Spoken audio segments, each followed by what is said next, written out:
Prophecy 57, given to Raymond Aguilera on the 19th of May, 1992 at 6:30 a.m. The wind of the world. The thing is, you have to plant the seed that is righteous. You have to plant the seed, because nothing grows unless you plant the seed. Then you have to water the seed before it can take root.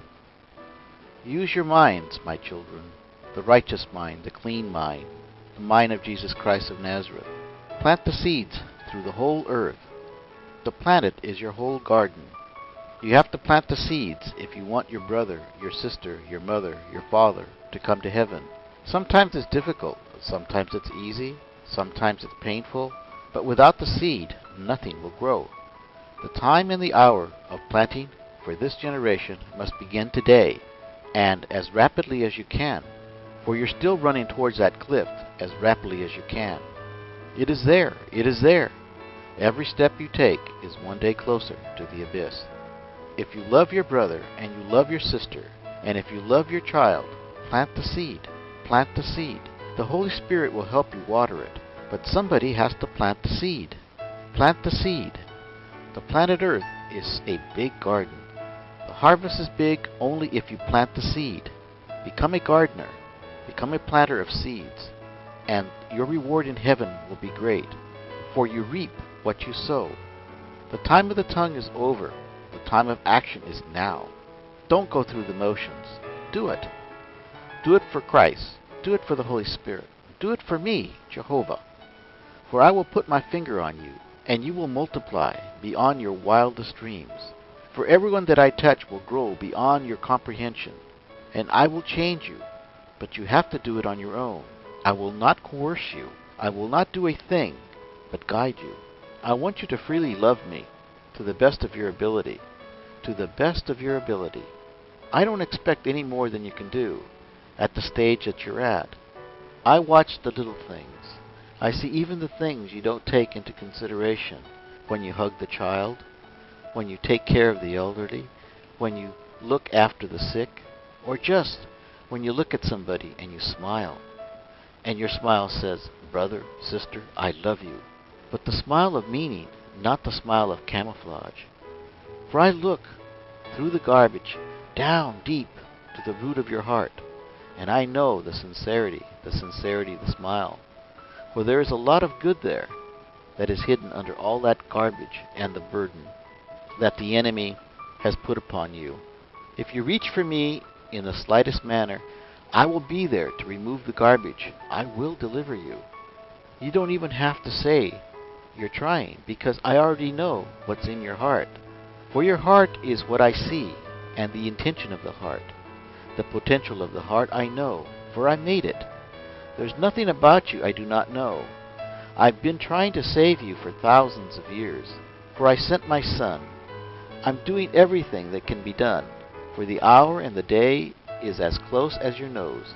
And I'm going to keep telling you and telling you and telling you until you're sick of hearing it. For my love is strong, and the end will happen just as I laid it out centuries ago. For you were not intended to live the way you live. My plan for you is to have peace, tranquility, love, happiness, jubilation in a world that grows with the same values. So listen, plant the seeds. I will help you water, and we will have this wondrous garden with plenty of fruit.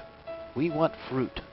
I'm sending apostles, prophets, men of wisdom, but not the wisdom of your organized churches, where your pet theologies that mean well.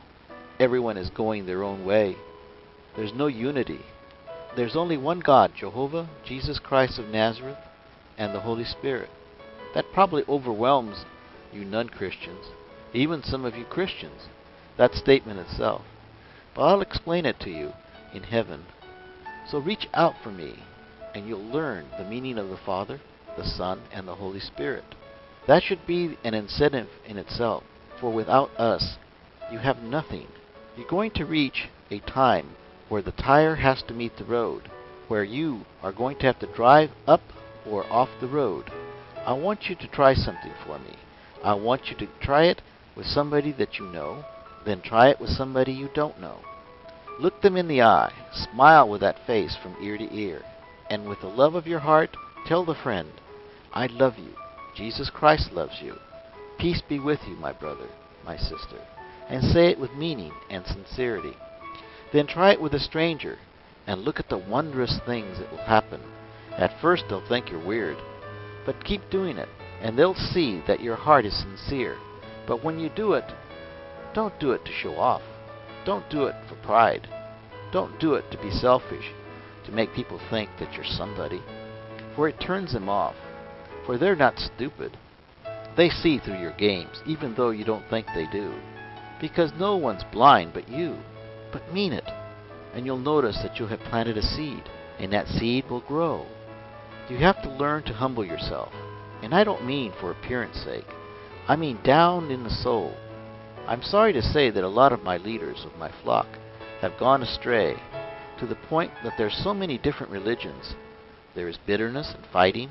Boy, you leaders of the flock, you're going to be looked at more severely than the rest.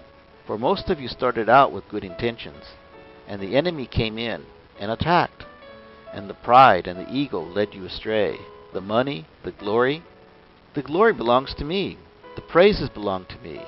You never made a thing. You can't even keep or control what you have. And you go and you talk to my sheep, and you place yourself on my throne. And you even fool yourself, and you place these burdens on my sheep. What a shame, what a shame. I know what you're thinking this very second while you're reading this. I know what some of you are thinking with your hearts of stone. I'm going to get that apostle. I'm going to nail his hide to the wall. He has no right to talk to me like this. Who does he think he is? Because I'm righteous. I know the word. I have hundreds of people following me. What right does he have to tell me how to run my flock? See, you pastors? I know what's in your mind. I know what's in your heart before you even say it with your mouth. I know you're going to try to crucify my prophet. I know you're going to try to nail him to the wall. But you're going to have to try to nail me first, like you did my son. And heaven forbid if you try. For this prophet of mine is a wimp. He's hiding behind me right now. He's afraid to open his mouth, but he's doing it out of the love for me. And you think you have a fight on your hands? You mess with him, and I'll land on you so hard you wish you had never lived. For I have him so heavenly protected by my angels. I will not let my prophets, my apostles, be abused again. For the time and the hour is coming to a close, the day of pride and the selfishness of some of you Christian leaders. I know it hurts to hear such things, because some of you have put yourselves up so high and so mighty. You think you're God yourself, but the time of the self is over, and the day of Christ, the day of the Holy Spirit, the day of Jesus Christ is here, the day of Noah, the day of the ark. Only those that climb in the ark will be saved. Remember that. You claim that you know so much about the Bible. Remember the ark? Remember the ark? I'm saying these things with love. I know you will not receive them as love because you don't like being rebuked. But this is your Father, Jehovah. And I can rebuke anybody I want, at any time I want. For I created you. So remember that, and you better pray. Pray to me, because I'm a loving and forgiving God. But don't compete with me for the glory, and the honor, and the praise. For you came as dust, and as dust you shall leave. So I love you, no matter what you've done, no matter what you'll do. I love you to the very last second. But the law of my Son has to be.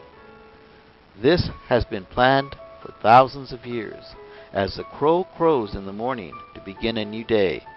That's how it will be at the end, for our new world, a new heaven. But never forget, I do love you, even if I have to rebuke you. For you people are running wild, and anybody that goes wild without discipline falls in the pit. So I'll see you in the day of judgment with my Son and the Holy Spirit. And then we'll talk on a one-to-one basis. Then you will know what I'm talking about. Then I'll take care of those unintended matters that have gone so long. With love in my heart, peace be with you, my children. For I love every single one of you. This is Jehovah, with my Son and the Holy Spirit, giving you a loving message. For the day and the hour is here. Remember the ark? Remember the